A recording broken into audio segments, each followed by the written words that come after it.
Bloodstar aux éditions Delirium de Richard Corben, d'après une nouvelle de Robert Irvin Howard, qui est rééditée là, parce qu'elle avait été étudiée dans les années 80, ça fait presque 40 ans. Hein. Ouais, c'est ça. Ouais. Alors, c'était plus dispo depuis 40 ans. Ouais. En France, elle est publiée aux Humanoïdes Associés à l'époque et en couleur, avec des couleurs qui n'étaient pas de Corben. Lui avait travaillé en noir et blanc, avec son noir et blanc qui est toujours aussi incroyable. Incroyable.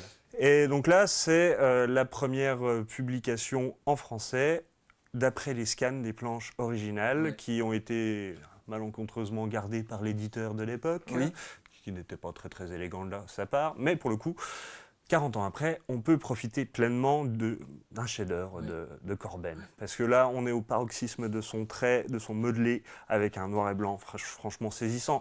Un Corben, encore une fois, vous le voyez, ça ne ressemble à rien d'autre. Et c'est ça qui est assez incroyable.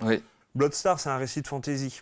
Howard, c'est le créateur de Conan, mais c'est vaguement inspiré d'une nouvelle, La Vallée du Ver, qui avait été publiée en 1934 dans le magazine Pulp Wild Tales à l'époque. Mais quand je dis vaguement inspiré, Corben fait sa sauce avec. Hein. C'est pas une adaptation littérale. Il y a des changements. Les héros n'ont pas le même nom. Enfin voilà. Donc c'est même pas la même époque. Voilà, il fait sa sauce et du coup ça marche très bien. Donc Bloodstar, c'est le héros qui fait partie d'un clan. Je ne vais pas en dire trop en fait, parce qu'au niveau récit, c'est ultra classique.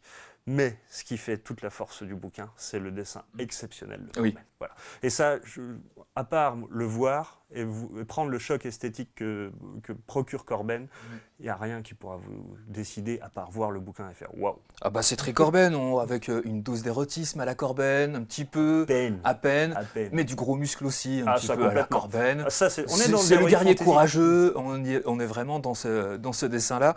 Un univers incroyable de toute façon de l'auteur. Hein, oui, voilà. Et puis je tiens encore une fois à saluer la qualité de réédition du travail de Delirium, qui a fait rescanner toutes les planches par José Villarrubia, qui était un coloriste américano-espagnol, qui a travaillé longtemps avec Corben et donc qui sait au mieux comment donner hommage aux planches du maître qui est mort malheureusement en 2020. Ça fait 2 ans, là, c'est ce mois-ci.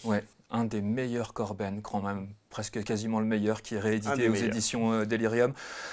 C'est un ravissement, donc ça s'appelle Bloodstar aux éditions Delirium de Richard Corben.